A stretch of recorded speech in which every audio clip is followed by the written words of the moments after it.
The massive international search for 5 people aboard a missing submersible has come to a grim end. An unmanned deep-sea robot discovered debris near the century-old wreck of the Titanic.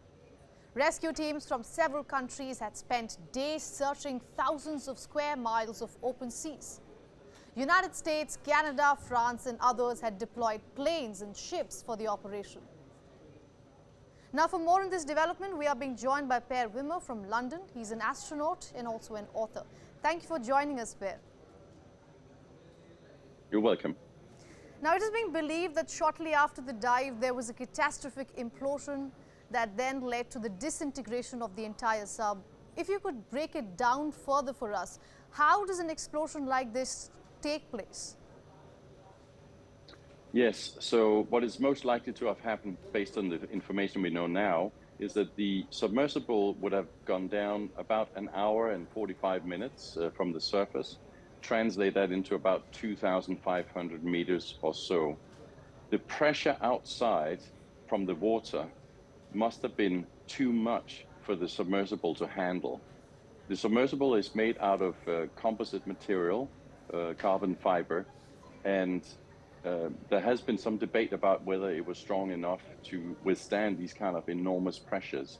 And clearly it wasn't. So it imploded.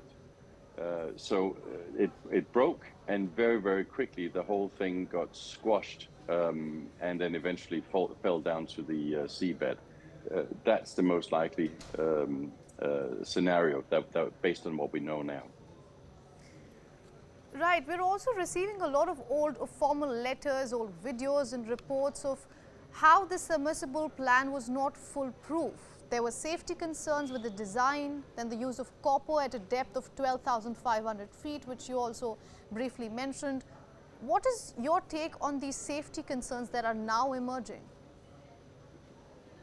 Yes, there have been various safety concerns expressed, and also people have been making fun of the fact that the submersible was controlled by a PlayStation joystick. I'm less concerned about that, but the bigger concern is obviously the structural integrity of the submersible and whether a carbon material and composite material is strong enough to withstand this. Back in 2018, there was a letter from an Institute of Engineering that put forward and raised their concerns. The OceanGate group believed otherwise. They believed it should be able to withstand these enormous pressures. So if that was the case before, why is that the case not now? Because funding does not seem to be a concern. One ticket to get inside that submersible cost $250,000. So where was the shortcoming? Well, there will be a lot of speculations now. Should there be more regulation in this field? Because it's a little bit in a legal vacuum, if you like. Interestingly enough, when Titanic sank and the whole investigation ensued afterwards, that led to new regulations coming into place on big cruise ships. There needs to be a minimum amount of safety boats on board, etc. And that was a direct effect of Titanic. It's quite possible that this accident will lead to further regulations within private subsea missions, etc. That's a quite likely outcome, because we're a little bit in a legal vacuum here, if you like, because there's no rules that regulates for international waters and private submarines. It's interesting you're calling it an illegal vacuum. Now, this incident has gained traction across the globe, of course. Even after the search operation has ended now, there are still more questions than answers. Do you expect any kind of formal probe to follow? Absolutely. There will be an extensive investigation that's going to take place here, and that investigation will take years and years. For now, they're just mapping out what has happened, taking pictures, taking note of where the debris has fallen so that they have all the facts right. But this will be an investigation that'll be going for years and years. Quite possibly there'll also be lawsuits coming out of it, etc. So there's going to be a lot of investigations and clever people who will be examining that. And then obviously lessons to be learned. And I think maybe one of the lessons to be learned is here don't use composite material for deep sea diving. It clearly isn't strong enough.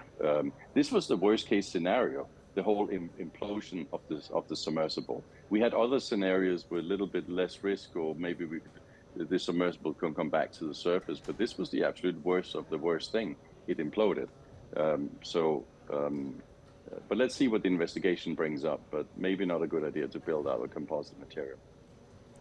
Right. Per, now it's now often said that we know more about the space than the deep oceans. What is your take on these kind of expeditions into the deep sea? Of course, it has its own risk. It's extremely risky, to say the least. But what is your take on it? Yes, the deep sea ocean floor is basically unexplored. It's only very, very little we know about it. There are about 10 submersibles in the whole world that can go as deep as Titanic.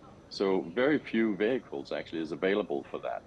And in terms of number of people, it's less than 200 people who've ever been to the Titanic. Whereas if you look at space, it's less than 600 people who've ever been into space. So in one way or another, space is a little bit better understood, certainly better regulated when it comes to rockets, etc. So the deep sea is a little bit the new frontier, and does require more regulation, does require more exploration. That's what we need to do as humankind, find out what's going on down there, learn more about the fish and the various dynamics. We don't know very much at this point in time, below 1,000 meters. All right. Thank you for getting us all those insights, Per Williams from London. It was a delight speaking to you. A great pleasure.